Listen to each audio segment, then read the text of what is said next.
Hi everyone, it is Carla theBubblelush, and Hannah is currently taking a nap, so I'm going to try to film this really quick.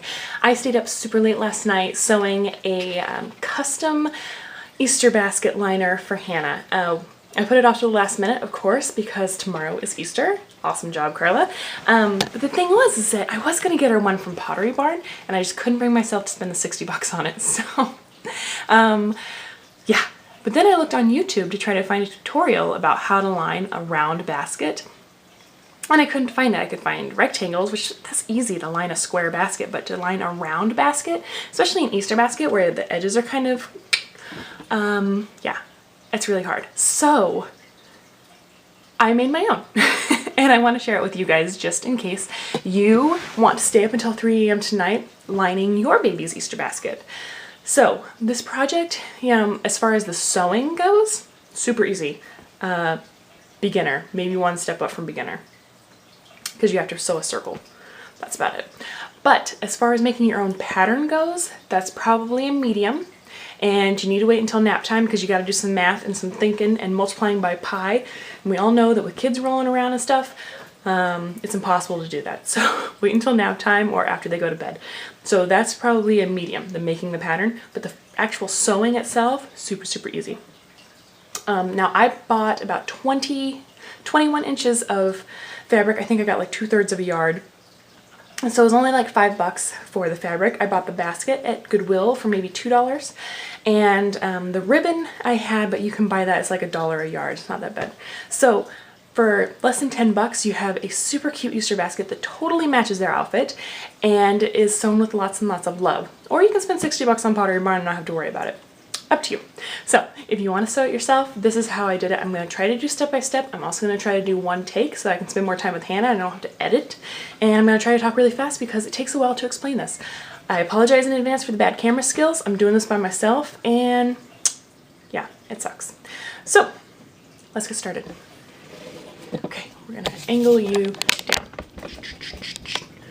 Okay, so let's first take a look at the type of liner that we're going to be working on. This is Hannah's Easter basket. The type of liner we're going to do has bows at the basket edge. This is also for the type of basket, like I said, where the sides kind of bow out. And when we untie this, it totally splits apart to fit around the handle, and then you're sewing it. I'm also going to teach you how to make this channel, I call it, because this is where the ribbon is, so that it, when you cinch it down and tie a bow, it sucks it right into around the big edge and kind of has a little skirt. So when we get to that part, this is what I'm referring to in when I say channel. Okay? It's for the bow. Got it? Let's get started. Okay, so first I gotta take this out. We need a tape measure. I like this kind of tape measure, the nice little fabric tape measure, because you gotta get in there. First, what you're going to do is measure the inside diameter of the bottom of your basket. Mine is 7 inches. And then what you're going to do is measure the diameter, the widest part of the basket. And that, for me, is like 11.5 inches. Okay? So now you're going to need to do some height measurements. First, we want to measure from the bottom to like right here, right where the fabric's going to need to split to go around. So we need to know how far up to sew. And this for me is 3.5 inches. And then we need to measure from the bottom of the basket all the way to the widest part over here. So I'll show you. It's like this. I did like 5.5 inches. Because we know how wide it is at this point. We just need to know how far up. Does this make sense? Okay. So I think those are the 4 measurements we need. Oh, one more. We're going to take from the bottom inside, just how we got that 5.5. Keep on going all the way down to the bottom of the basket. That's like 10 inches for me. Okay? All right, let's get started. So those are the 5 measurements. Inside, widest, so the smallest diameter, the widest diameter, the height of the inside, the height of the widest, and the height all around. 2 diameters, 3 height measurements, that's it. Set your basket aside. Now we're going to turn to do some writing and some mathematics and some education. Okay, this is where we're going to have a quick little lesson about pie. Not apple, blueberry, strawberry pie. but the mathematical term pi, 3.14159. When you take your diameter and you multiply it by pi, you get the circumference. That's what we need. We need the circumference. So bottom diameter was 7 inches. We're going to multiply that by pi. Then we're going to divide by 2 because we're going to make 2 halves. Remember? 1/2, 2/2. So divide by 2. Take the diameter, multiply by pi, divide by 2. Then we need to add in our seam allowance.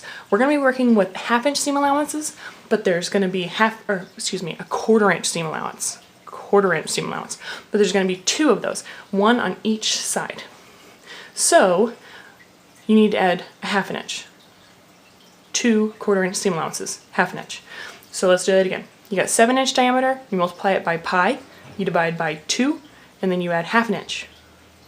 And what does that give you? 11.5 inches. So you can check your math. That's for a 7 inch inside diameter. And now we have that 11 and a, well, I wrote 11 and a quarter. I said 11.5, but when I took the measurements, it was 11 and a quarter. Apparently my basket got fat overnight. So you take 11 and a quarter, which was the widest diameter, times pi, divide by 2, add 1/2 inch. And that gives you 18 and a quarter. Okay, so now we're going to turn to our fabric. You can kind of see it. Let me see if I can get a little wider of a shot. I apologize. I apologize. Oh, this is so hokey. Again, I apologize. What is this on? There we go. Oh, look, it's like the exact same shot. Seriously. Okay. Do you see these two? Oh, this video is going to be so fun. Okay. So, what we're going to do, imagine there is fabric in between. This is the big width of fabric. This right here represents your 7 inch bottom of the basket. So that's 11.5 inches right here. And then you're going to go up 5.5 inches. Remember that was the basket to the widest part, 5.5 inches. And at 5.5 inches up, you're going to do 18 and a quarter inches, which was your widest circumference. So we got 11 and a half, 18 and a quarter, and then we need to make this whole thing 10 inches tall. So we're going to do a straight line between this point and this point.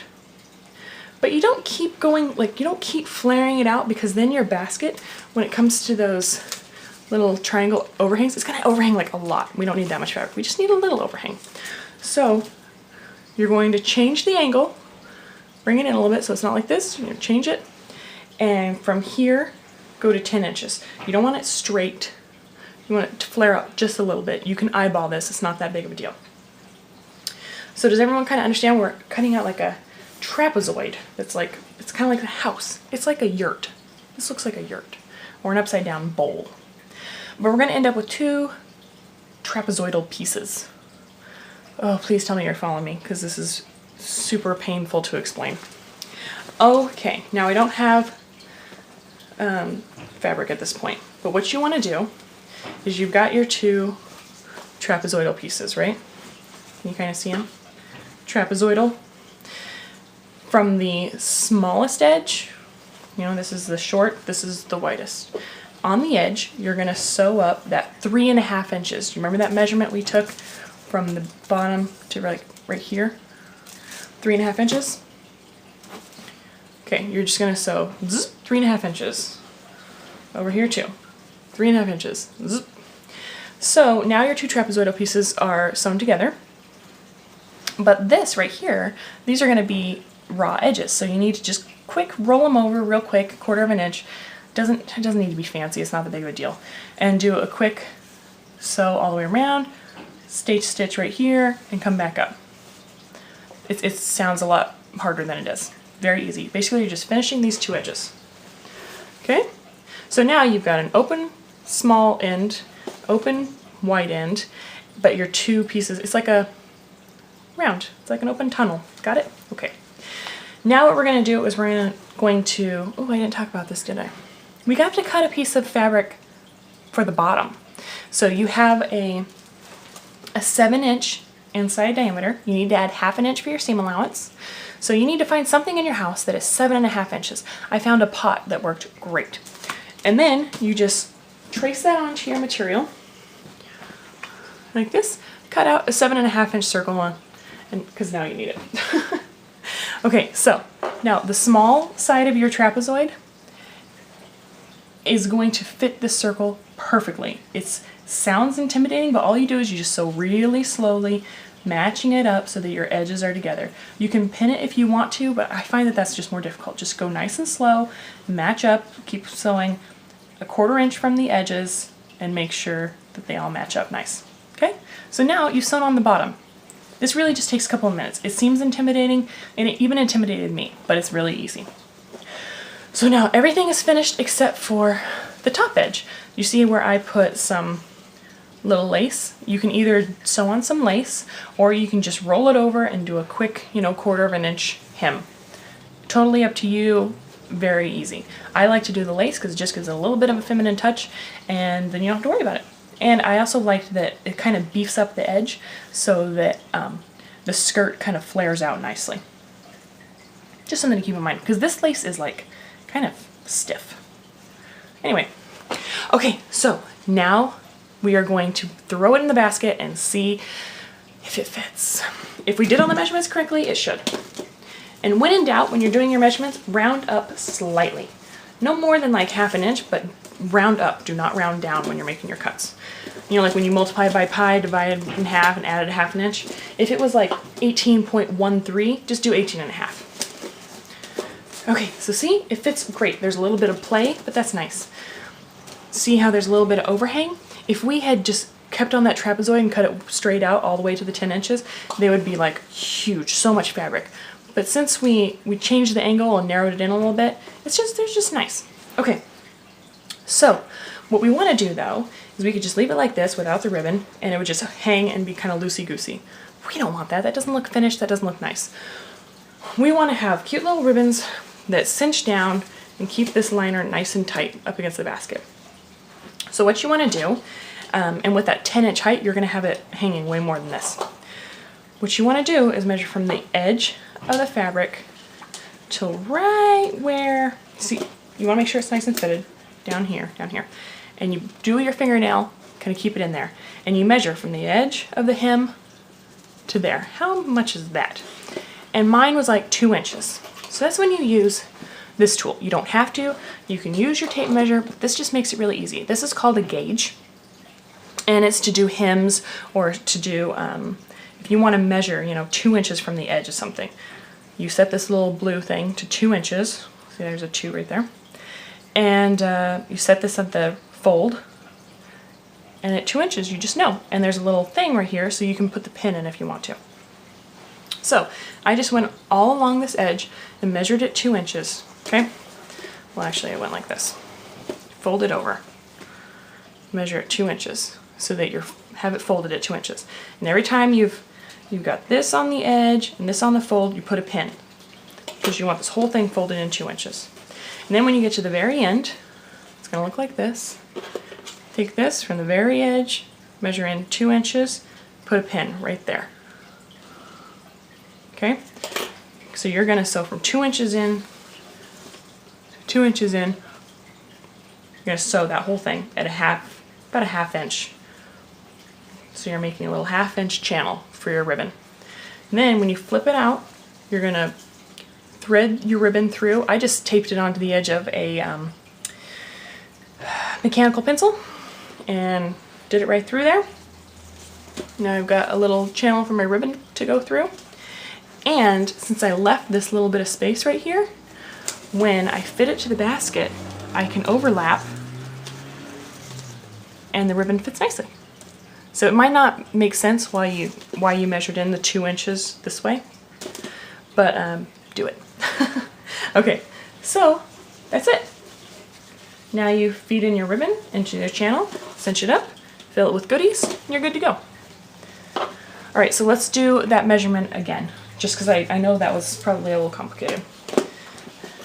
So on your fabric, you take your inside the smallest diameter of your basket, 7 inches, times pi, divide in half, plus a ½ inch for seam allowance, and that is right here. And then your biggest diameter, times pi, divide by 2, add ½ inch, and that's this right here. Because you measured up from the bottom of the basket all the way to right here, and this length is the same length right here. So 5½ inches up, 18¼ or whatever it was inches across. And then you want the whole thing to be like 10 inches tall, or however it is, however the whole zzz of your basket is. You're gonna make this 10 inches tall, and instead of continuing out the angle, you're gonna narrow it down a little bit right at this point. Narrow it in, and cut it out, your 2 trapezoidal pieces. You're gonna sew up 3½ inches right along this for your handle. You're gonna finish these edges. You're gonna sew the circle right here, and then you're gonna put some trim or something at the top edge. Sew in your little ribbon channel, and you're done. Easy as that. It'll only take you 2½ hours. Well, it took me that long.